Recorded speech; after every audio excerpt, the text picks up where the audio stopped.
wani karo aku sarana kowe ngunek-unekke Yai Prabu Ndarawati. Kowe nguman-uman karo Yai Prabu Ndarawati. Kuwi natoni atine Baladewa. Yen kowe wani karo Baladewa tegese kowe wis wani mati. Yen kowe wani karo Baladewa tegese kowe wis wani mati. Aku ora bakal awel yen to menjabut nyawamu yen pancen kowe suwijining abdi wong ora ngabekti karo Bendara. Truk, nyawa lho, Truk. Dur. Matur nuwun ya, Mas. Dapure. Lawan, jangan takut. Iya, tenang wae. Somong ra iso ngrampungi. Jam berapa iki? Jawa tenang lho, Kong. Ora ngisu-ngisu ngarep omong. Mereka apa kuwi? Cross. Wo. Nyeketan ewu ngono. Pamerke sing Panakawan Bagong padha Rarja sapraptanira Panakawan.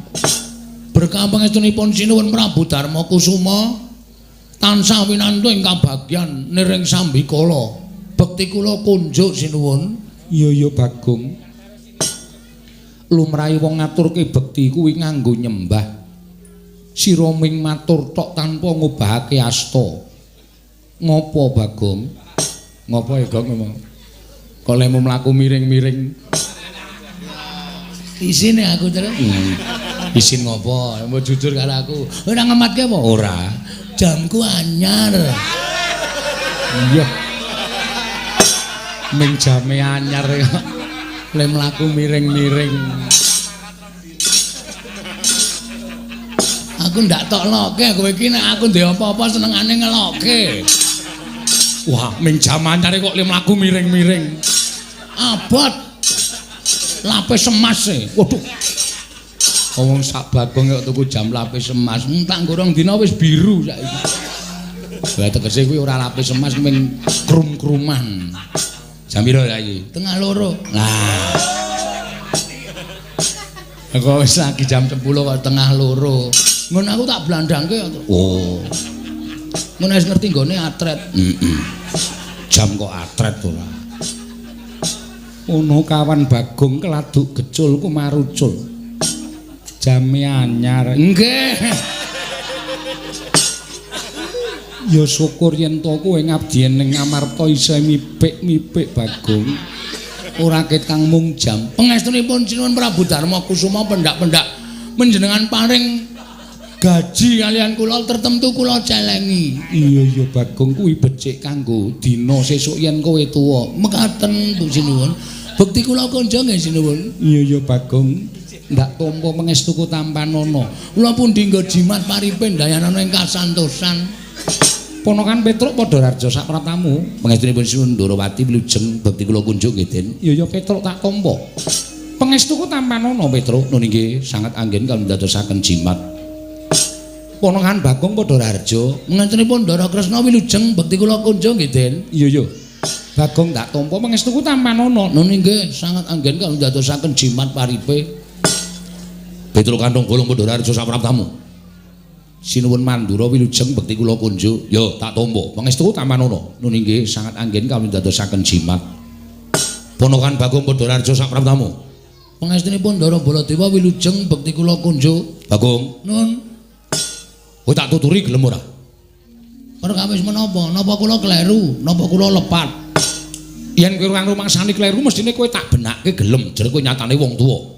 Tur dasare kowe iki panakawaning para Pandhawa. Aja nganti sak tingkah lakumu gawe wiranging para Pandhawa.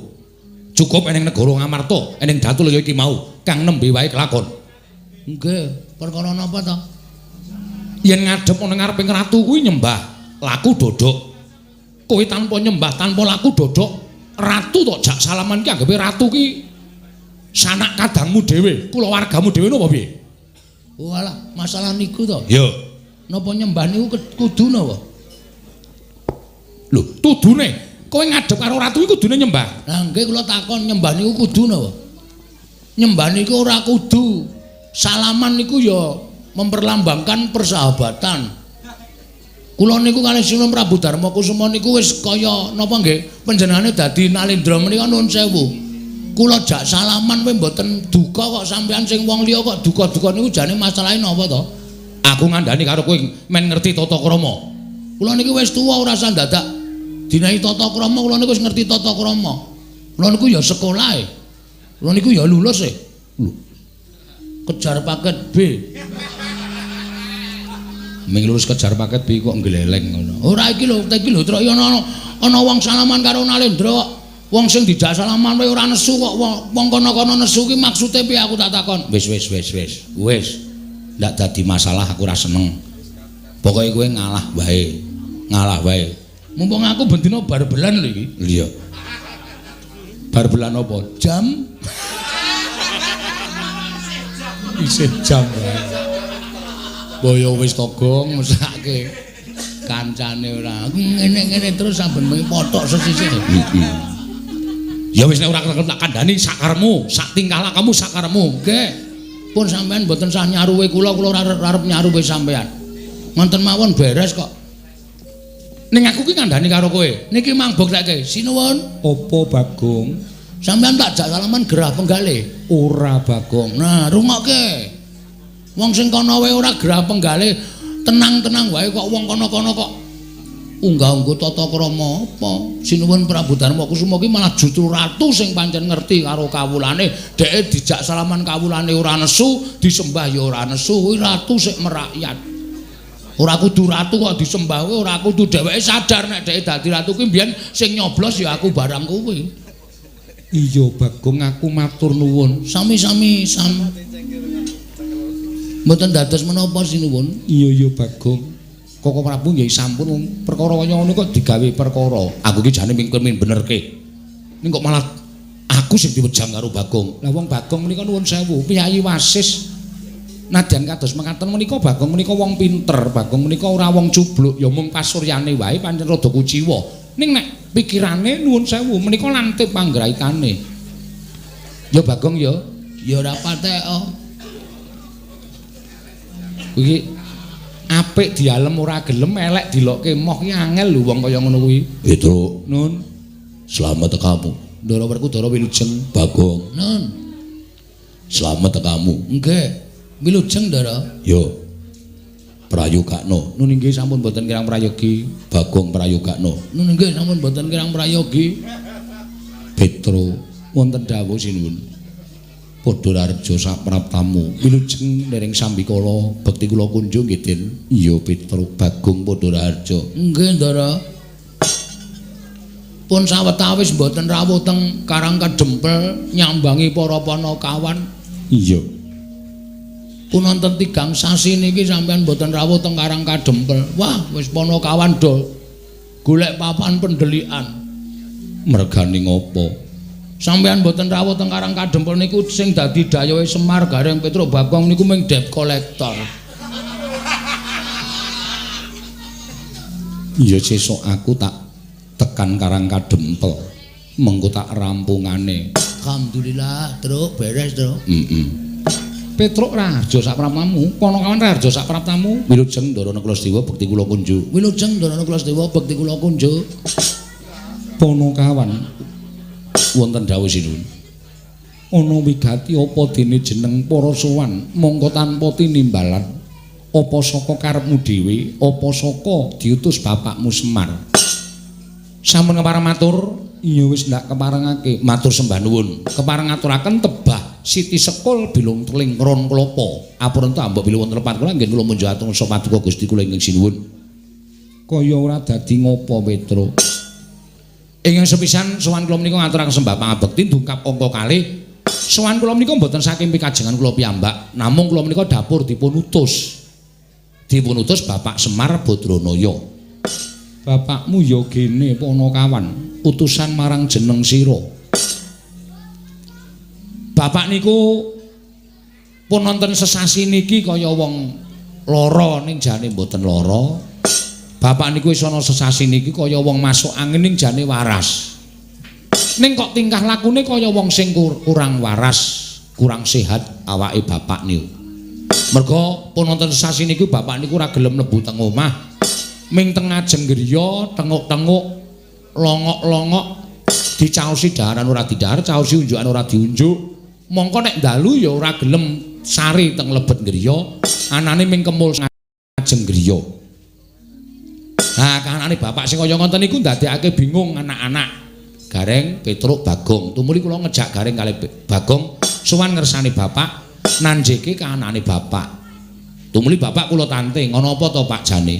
Kok sampeyan legel-legel kaya ngono? Nek bapak duwe pepinginan kuwi paringa dawuh.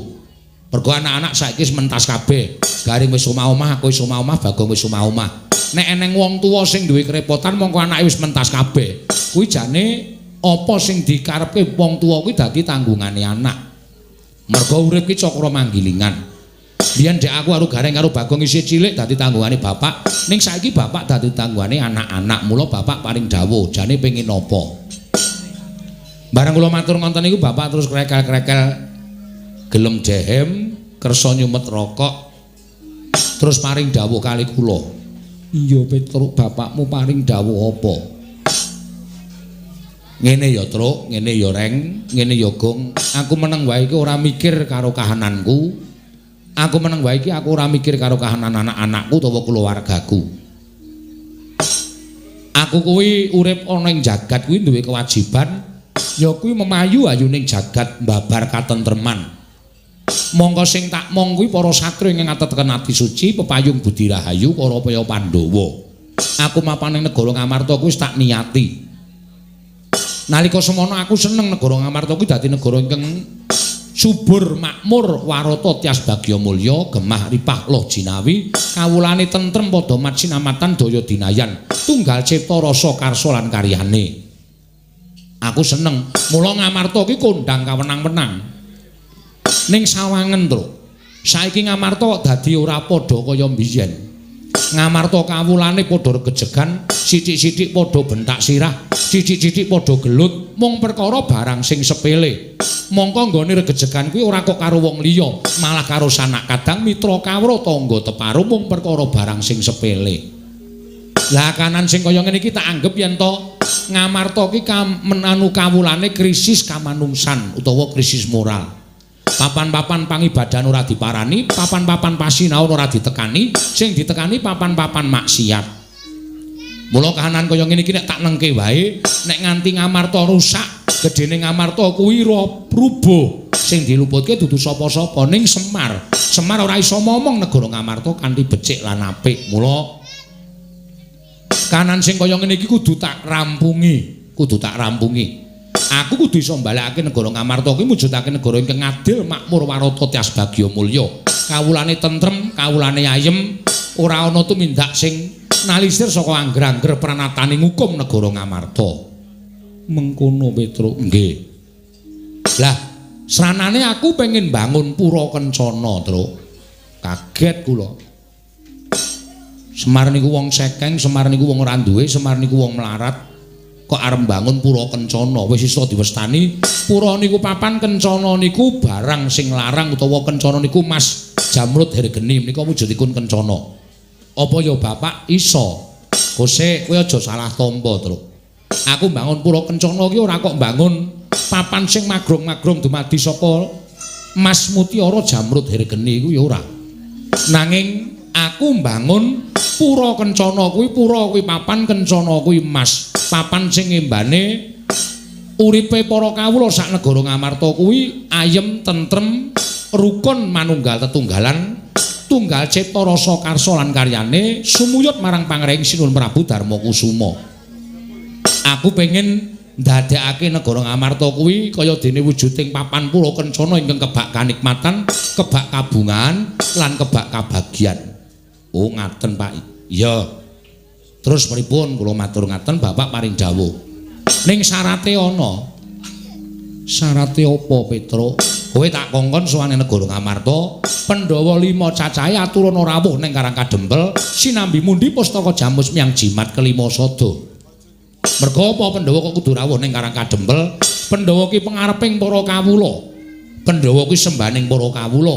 Nek kawula kepengin ayem tentrem, Pandhawa aja wegah caket kalian para kawula. Merga kawula ora butuh dibiyuki brana picis, kawula ora butuh dibiyuki bondo donya. Ning kawula butuh dicaketi atine, dicaketi rasane supaya rumangsa yen to raket karo pangarepane, wekasan padha sengkut gumregut bangun praja, bangun negara. Ngamarta saengga gegayuhan kuwi iso kasembadan. Ngaten menika keparingipun Bapak Semar. Mula kowe sowan ning negara Ngamarta, Pandhawa 5 cacahe aturana rawuh ning Karang Kadempel. Mila sinuwun, sowan kula menika namung badhe-badhe mboyong dhateng jengandika sak kadang-kadang keparenga tedhak wonten ing Karang Kadempel.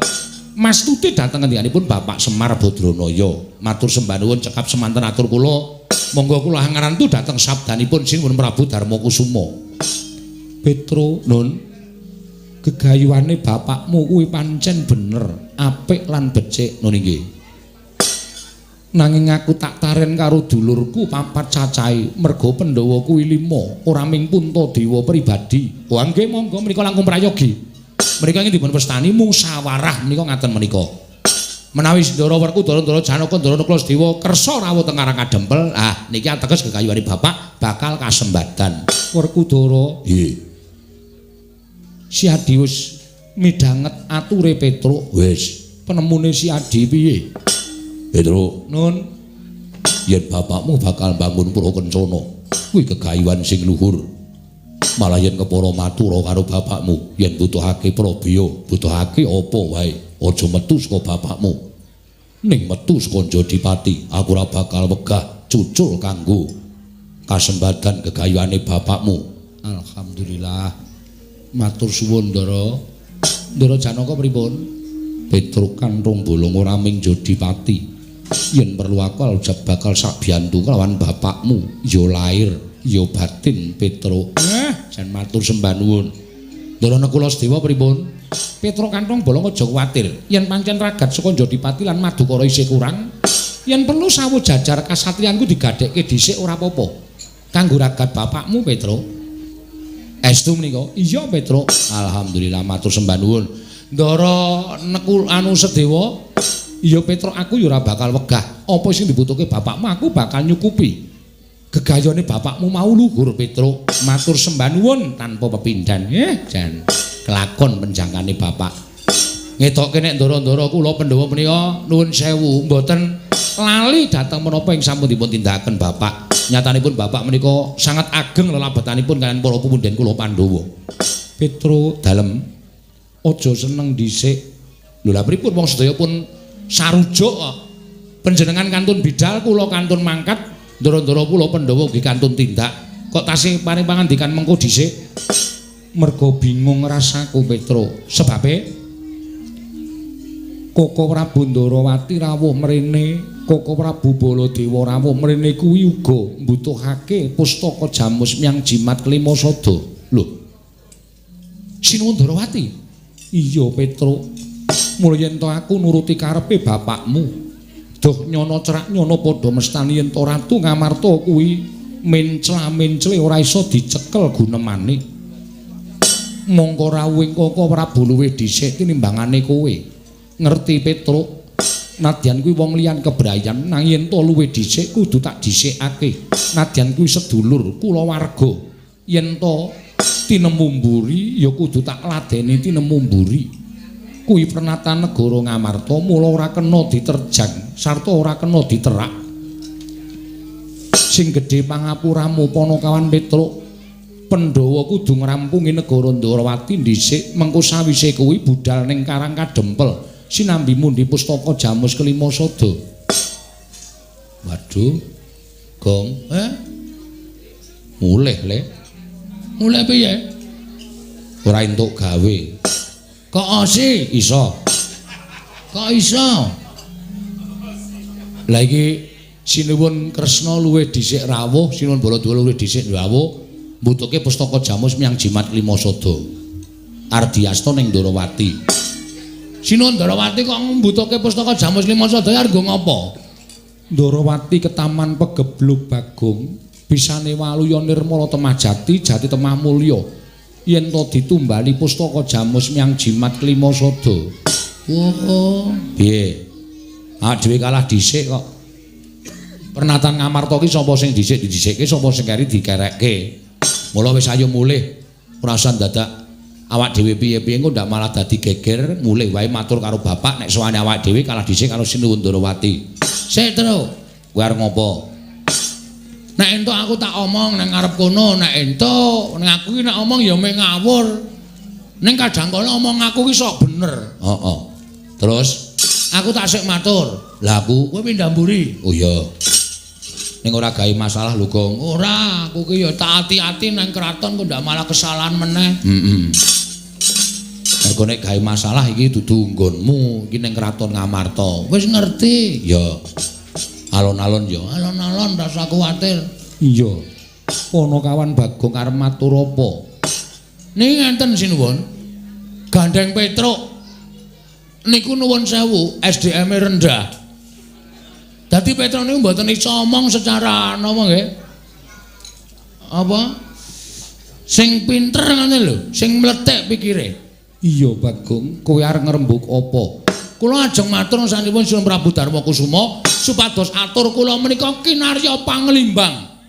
Panglimbang penggawe panjenengan supados dipun gelar lan dipun gulung sampun ngantos klintu anggenipun netepaken sewiji-wiji. Wah, edian.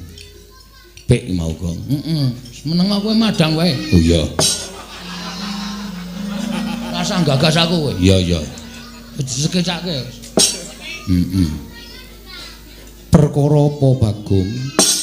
Nuwun sewu, Sinuwun Prabu Ndarawati wau paring pangandikan nek negara Ndarawati ketaman pegebluk. Iya, pancen mengkono, Bagong. Terus Bisane waluya nirmala temajati yen to ditumbali pustaka Jamus nyang Jimat Lima Sada. rong perkara niki ajeng kula rembug. Rong perkara artok rembug kepiye? Sepisan negara Ndarawati ketaman pegebluk. Nah, nuwun sewu. Sing jeneng pegebluk utawa welaking Jawata sing tumiba wonten ing jagat menika sejatosipun ukumane sing gawe urip dateng papan sing ora gelem dielingke. Tegese sing ora gelem dielingke niku menungsane. Menungsane kon manembah ora gelem, kon tumindak apik ora gelem, mula kala mangsa Gusti paring pagebluk dateng papan menika merga menungsane wis ora iso didandani. Iya, Bagong. Niku. Terus saniki kula ajeng matur. Iya. Negara sing paling jahat utawa negara sing paling elek menika nuwun sewu sak ngertos kula lho ora negarane ning sing ngasta bawat pemerintahan menika negara Ngastina sing dadi ratu Prabu Duryudana menika ratu sing angkara murka. Negara Ngastina niku ora ketaman pegebluk. Mongko kudune pegebluk niku nek tiba-tiba teng negara Ngastina, merga Kurawa wis ora iso dielekke pakartine. Ning kok tiba teng negara Ndarawati, mongko Ndarawati niku sing lenggah Prabu Sri Bathara Kresna. Mongko Sri Bathara menika sing jejuluk wonten jagat menika wonten loro. Siji Prabu Sri Bathara Rama, angka loro Prabu Sri Bathara Kresna. Apa? Apa to? Apa to sebabe kok jejuluk Prabu Sri Bathara Kresna? Amarga menika titising Sang Hyang Bathara Wisnu. Sapa to Sang Hyang Bathara Wisnu? Nika dewa sing tukang nentremke jagat. Dadi tentreming jagat menika gumantung karo Bathara Wisnu. Iya, Bagong. Heeh. Anu iya. Anu nggih.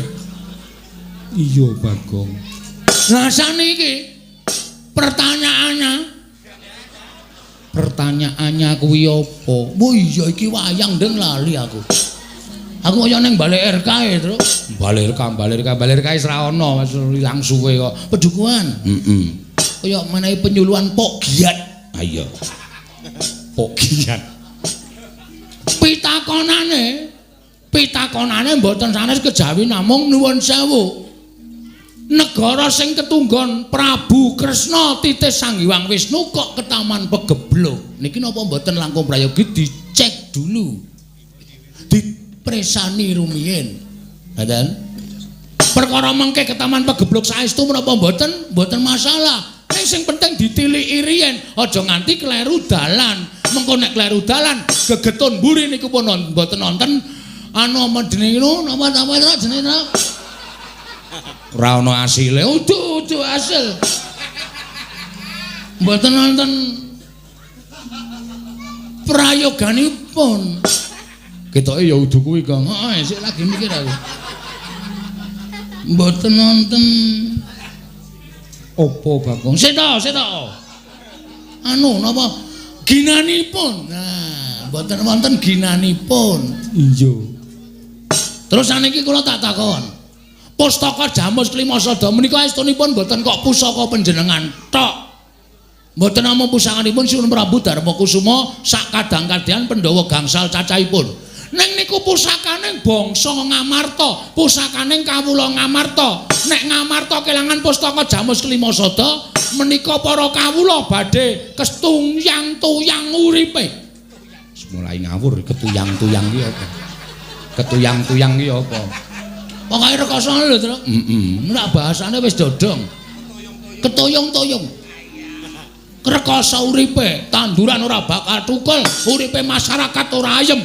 Luwe-luwe Pandhawa nek kelangan pustaka Jamus Klimasada niku sapa wonge sing ora seneng karo para Pandhawa nek ajeng damel cintrakaning para Pandhawa ngibarate angel mijet wae ngranti suwe banyu sinaring. Ngoten.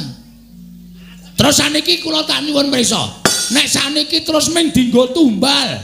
Monggo nggo tumbal niku apik-apike ming dipendhem.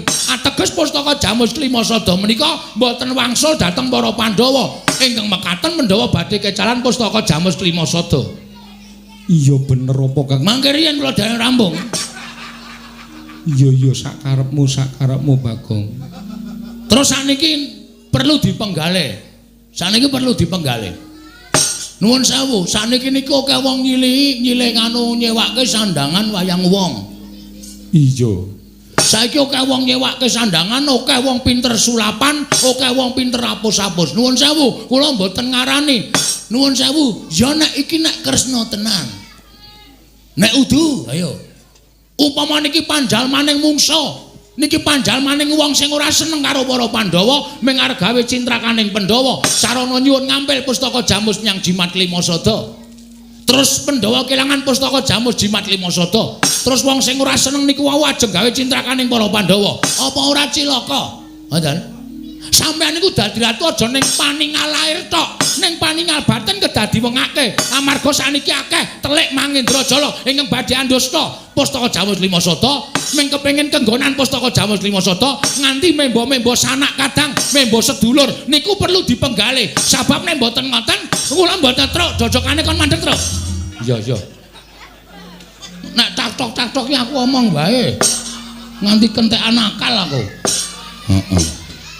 Ngonten niku malah kira-kira pas. Ngoten, niku dadi perlu dipenggalih. Ampun kok sembrono. Niku pusaka sing dadi penguripane wong sanegara Ngamarta nggo sembrono. Nek nganti diasta Sinuwun Darawati, siji jebule dudu Sinuwun Darawati ning pandhal maning mungsuh wis kebacut diasta panjenengan kelangan pustaka Jamus Klimasada kapusan karo Sinuwun Prabu Kresna. Wah, apa ora cilaka? Apa ora geger jagat Ngamarta?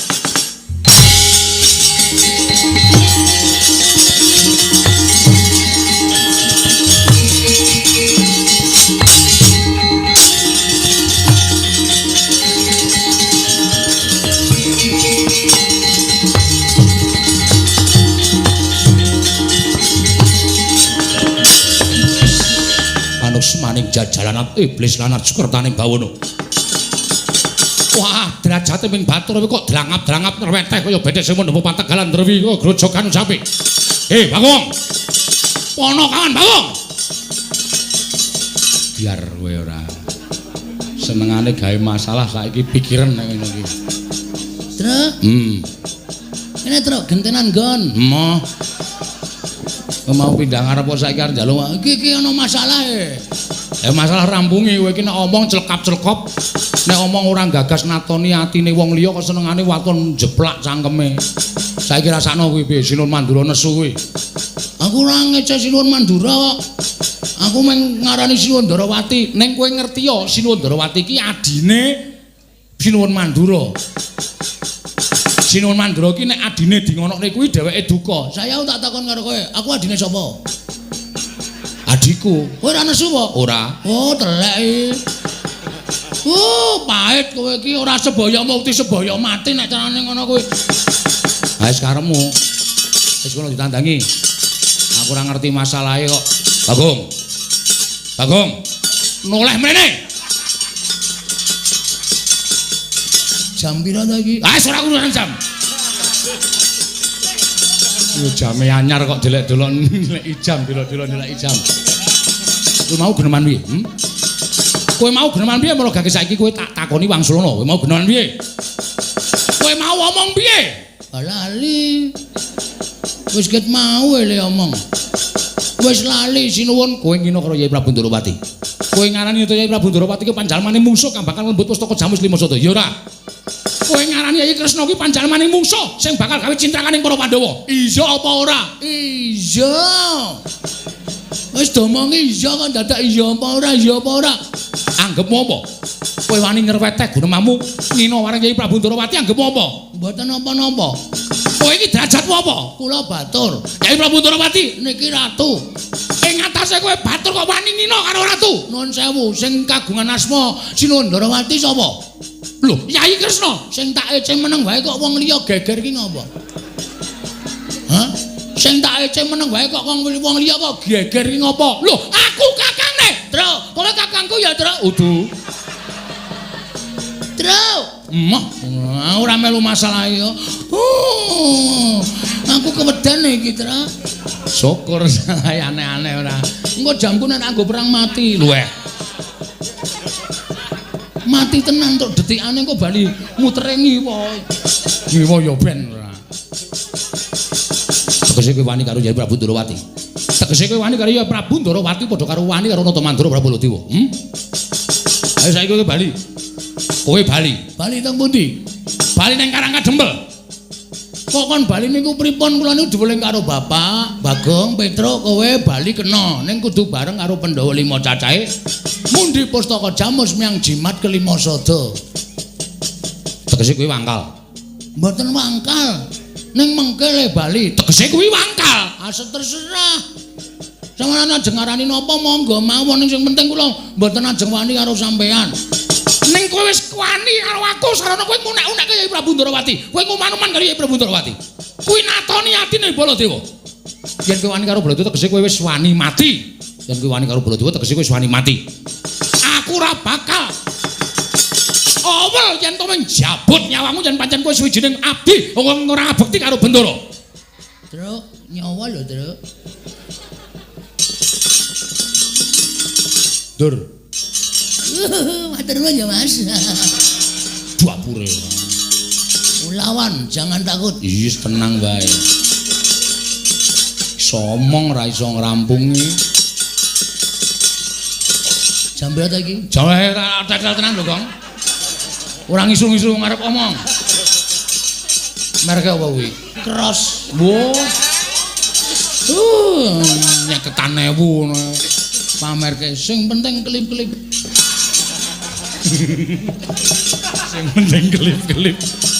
Ana mutiara Kudu mutiara kuwi ming imitasi. Petro, nun. Aku butuh karo Bagong. Bagong adik kula. Nun sewu. Nek perkara sampean belani karo rayine, kula yo belani karo adik kula. Ning kula pikir napa sing dingendikake Sinuwun Mandura utawa sing dikandhake Bagong niku kabeh nyata, kabeh ana buktine. Nyata ana buktine piye? Ndorowati kok taman pegebluk niku nek cara kula mokal kalakone. Tur langkung-langkung pustaka Jamus Lima Sada kok arep didadekke tumbal niku mongko nggo tumbal niku api-apike ming dipendhem. Niku kula ora gathuk, kula ora mathuk, kula ora condong. Mula napa sing dikandhake Bagong niku kabeh kula itung-itung pancen bener. Sinuwun ngamarta aja nganti sisip maringaken pustaka Jamus Lima Sada. Nek nganti kleru niki mangke kriwikan dadi grojokan geguyon dadi tangisan. Wah, ladalah yen ngono wis pidak jempol karo adimu kowe ngetek senggeranggon nebu sauyon karo Bagong. Lho, niki adik kula. Ing nang rayu dunak-unekke kali Bagong kowe panjenengan ora trima. Apa meneh adik kula ajeng mang pateni sampean wis ngendika. Nek kowe ora gugu karo Baladewa, aku ora awel mateni karo kowe Bagong. Lah niki perkarane wis nyawa. Niki perkarane wis nyawa. Nek kula kelangan Bagong, kula lara ati kula. Kula ora duwe kanca dienggo Gara-gara ya, Gong. Heeh. Rumangsane anggepe apa? Nyawa nggo dolanan. HP we mati do bingung golek ces. Apa? Ces. Ces ora. Oh jenenge Tru? Mbok ora ngerti aku ora. Engko kandhani ya, Tru. Heeh, engko nek bar perang. Ngoten niku. Mula saiki kowe bali yo. Bali pripun? Kowe bali yo kondo karo bapakmu. Kondo karo bapakmu. Bapakmu ki wong sekeng, bapakmu ki wong ora duwe, bapakmu ki wong melarat. Semar ki men kere karo bangun pura kencana ki bapakmu ki gablek apa? Kon ngilo karo gitoke, kon nyawang karo cengele. Wong melarat karo bangun pura kencana ki bapakmu ki ora nyawang karo kahanane. Bola iki. Gong, siap. Oke. Dadi perang tenan iki. Oh, aku tak bali. Lho. Iki dadi perang kok aku tak bali wis dadi perang tenan. Wis siap, ora wedi ora usah kuwatir. Urip yo nggo ngopo bendina ming parani bang plecit. Esuk 2000 awan 2000. Sore 2000 sedina 6000 boros e terus.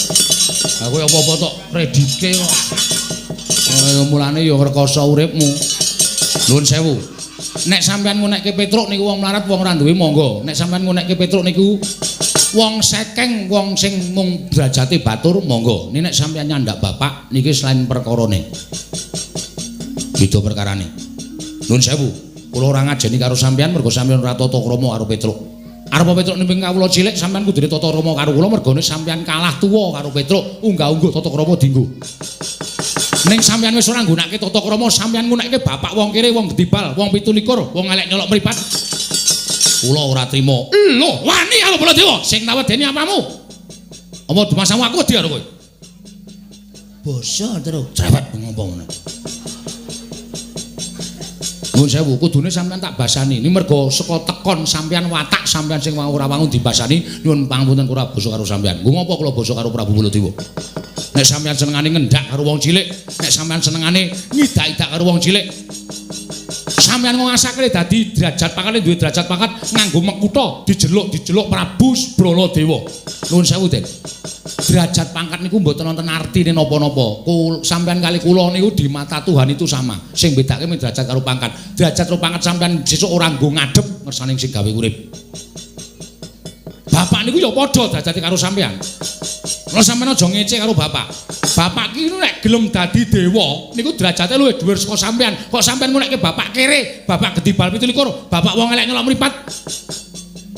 Nika ketoke nika mung derajating Panakawan ning kae nika titising Sang Hyang Bathara. Sapa, Gong? Ismanto. Ngawur to. Sapa? Anu sapa? Ismidianto. Bu. Kok nganggo is kok? Heeh.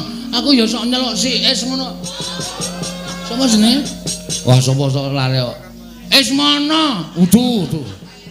Iki cepet to dipikir ndak engko lele padu ndak selak ilang. Dipikir cepet Ismaya.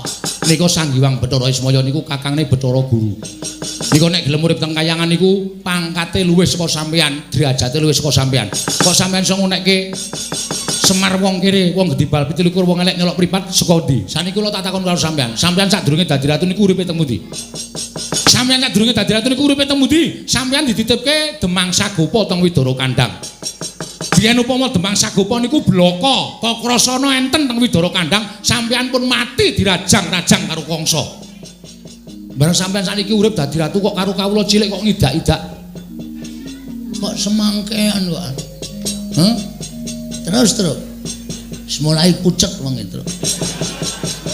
Terus wae suarane terus nek kowe iso menang wah gleleng lho, Tru. Iya, santai wae kok. Aja santai. Sing tenanan kok santai. Ha iya maksude iki alon-alonan wae yo. Kula tak takon.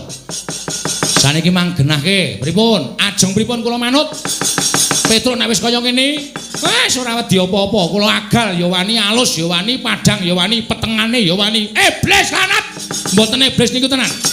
Tak gawe saya mboro. Sapa sing cilik gedene sangkul kadetaning Baladewa menang boyong pustaka jamus miang jimat ilmu soto. Napa? Sapa sing cilik gedene? Isa ngukuli kadedaning Baladewa, mboyong pustaka Jamus miyang jimat Limasada. Piye, Gong? Saguwe. Rasa suwate. Sayembara perang ya. Saguwe. Wis ta, ora masalah. Engko sing maju kowe.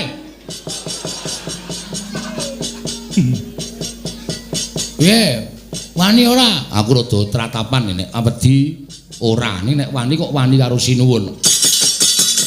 Sampeyan ngunake pripun? Tak gawe sayembara perang. Sapa sing cilik gedene isa kuwi kadedaning Baladewa wenang mboyong pustaka Jamus Limasada. Oke. Semono uga aku. Sampeyan mboyong pustaka Jamus Limasada. Manglangkai batange Petruk. Lho we. Piye gelem ora? Moh kok aku ora. Aku mung tak omongke. Ben kowe cepet mati. Mati ndasmu kuwi ora. Cepet mati. Dudu nang kene papane wong neter kadhe medal Jawi, kula dereke ndara medal Jawi. Yo!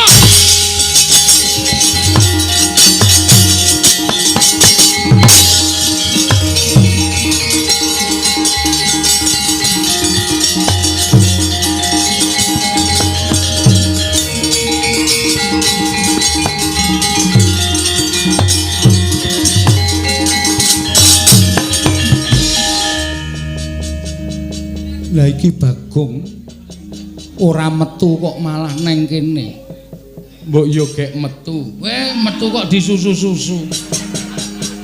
Metu ya sak penake. Alon-alon ya suwe-suwe metu. Iya cahe dian. Omongane celekap-celekop. Semen. Niki kula men bingung kok Sinuwun. Bingung perkara apa? Petra wis entuk mungsuh.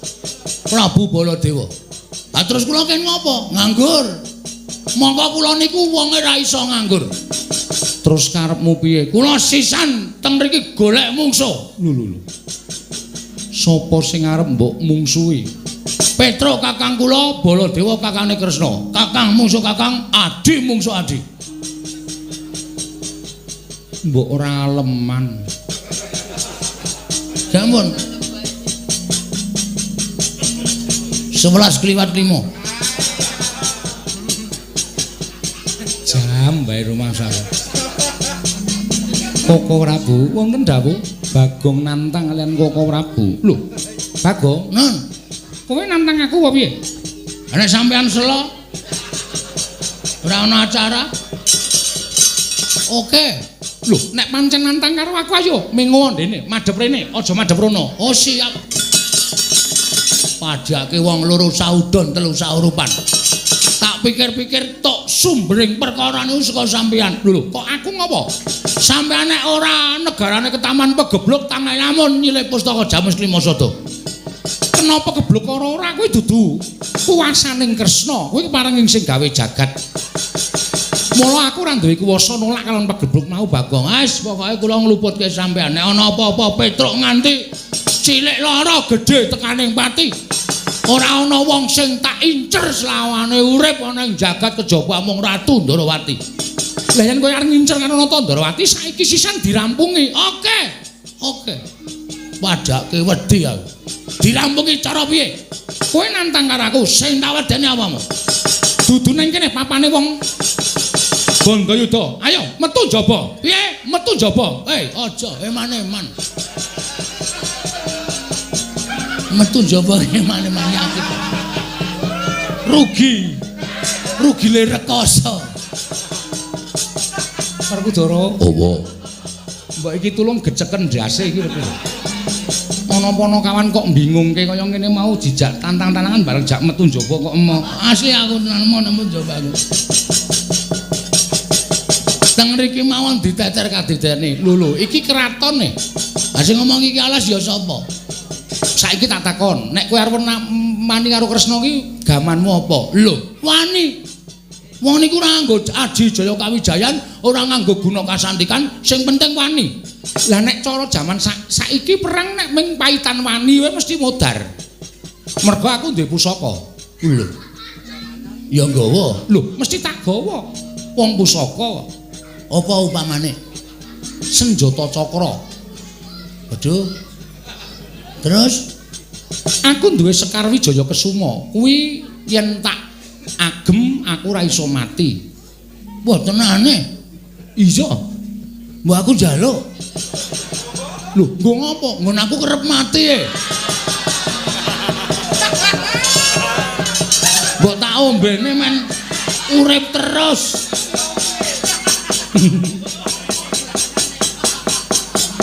Kowe iki wong edan wong iki pusaka kok padake pil. Weh, berarti sampean sok tuku. Kok paham? Wis ora caturan. Gah karo kowe. Sono metu kono. Nggih, nyuwun ngapunten men guyon sinuwun. Iya, ya aku ya ngerti watakmu kok. Nggih. Pun sinuwun kula tak nyuwun pamit nggih sinuwun. Iya Bagong sing ati-ati. Nune nggih.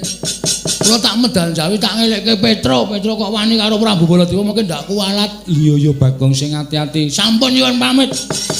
Surtiti ati-ati duga-duga digawa Bagong. Nune nggih, kula tiyang sepuh mboten sadelingke. Sinandrawati nyuwun pamit ngapunten men guyon. Iya Bagong sing ati-ati aja kaya bocah cilik. Nune nggih. Pun nggih, Den? Yo sing ati-ati. Nune nggih. Pun nggih Janaka. Iya sing ati-ati Bagong. Ndarane kula Dewa kula nyuwun pamit. Iya Bagong sing ati-ati, Bagong sing ati-ati. Bari saya ya. Nggih, Ki Lurah ngatos-atos.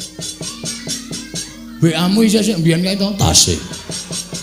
Engko tak chatting. Oh nggih, ngestakaken dawuh. Ngestakaken dawuh. Nek ana perlu apa ta apa. Kowe ora isih nyinden to? Tasih. Menawa aku kurang sinden barang.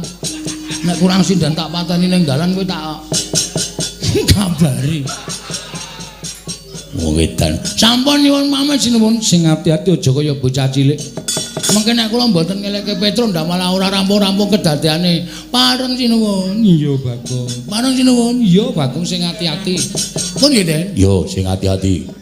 Wong Petro niku nek nesu wis angel-angel kandhanane tenan. Kandhane angel tenan Petro. Nek wis muni muring-muring wah, ning nek kula teka cep klakep. Rawani omongan. Petro nggih watake brangasan. Wah, wis pokoke ngeri lho. Kawon nganten mawon kula nek crita ndak malah kedawa-dawa. Iya Bagong sing ati-ati. Nune nggih, pareng nyuwun pamit. Sing ati-ati aja kaya bocah cilik. Nune nggih, pareng nggih sinuwun. Iya Bagong sing ati-ati. Pun nggih, Den. Yo sing ati-ati. Pun nggih, Ndara. Iya yo sing ati-ati. Nune sing ane. Iya sing ati-ati. Iya sing ati-ati. Mun ndak malah ora iso piye-piye. Soale Petro niku nak nesu gilani tenan. Yo aku yo ngerti. Wah, wingi bar ngembrukke pemean barang. Pun nggih sinuwun. Iya yo Bagong. Mungkin ndak mboten kajen malam ingkang pun siang wis ya sinuwun. Iya iya. Saya ora cetha le ngomong. Nggih. Pareng. Iya Bagong. Pun nggih. Yo. Pun nggih. Yo sing ati-ati. Pun nggih. Yo sing ati-ati. Sayang wis ya. Yo.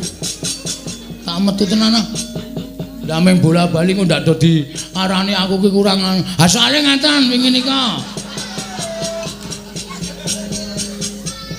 Kowe iki ngopo Bagong? Bola-bali Kok do ora tanggap ta iki? Kraton ki ora kaya resepsi. Resepsi ki panganan metu terus nang kraton ki blas. Wedang kuwi ora ana. Mboyon 10 apa? 10 butir. Nyanyi menika kok ya ngendikane kaya ngoten lho. Lho meniku nek cedhak Bagong karepe arep guyon terus. Ampun, mungkin ndak dadi ponokawan. Pun ngoten mawon nyuwun pamit. Iya sing ati-ati. Mboten sangang nggih gamelan. Iya iya. Wis pelit kabeh. Kowe Patih Andakawana. Inggih Ki Lurah. Kok sowanmu ora nang caket kono? Mboten. Mriku sampun kebak. Kowe nggodhet 200. Lho. Beto, badhe menawa Tak silisike lajeng mangke ngunduraken njaluk Kresna. Oh nggih ngestakaken dawuh. Kaya apa ora edan kae. Utang patih kok sing kon nyaur ragu kae lho nek ora wong nekat ora kelakon to. Wah, malah cilaka to. Ngopo meneh? Dompet kula tiba e. Lho, dompetmu tiba nggih. Isine apa? Werna-werna, BPKB, sertifikat. Lah apa sedeng ning dompet? Kula lempet cilik-cilik mongko nek mbutuhke saya kan tinggal masuk bank. Oh, ngono to nggih. Ana dite ora? Wonten pira? Manut. Oh lah. Caidan wing arep njaluk meneh kowe kok. Wis ra direspon. Nganggo cara piye-piye tetep ora ditokke dhuwite wis pahit. Yayi, kula wonten dawuh kok ora Bu. Samangke kula nyuwun pamit. Madhal paselan kepareng maduka Kanjeng Koko Prabu. Kados pundi? Kula namung ngeman dhateng Koko Prabu Mandura. Ing atasipun nglanggati dhateng Panakawan Petruk mangke mindhak malasaya dipun erang-erang dening para kawula. Kepareng dinten samangke kula nyuwun pamit Koko Prabu sembah kula ing nderekaken Kanjeng Paduka Kanjeng Koko Prabu inggih Yayi.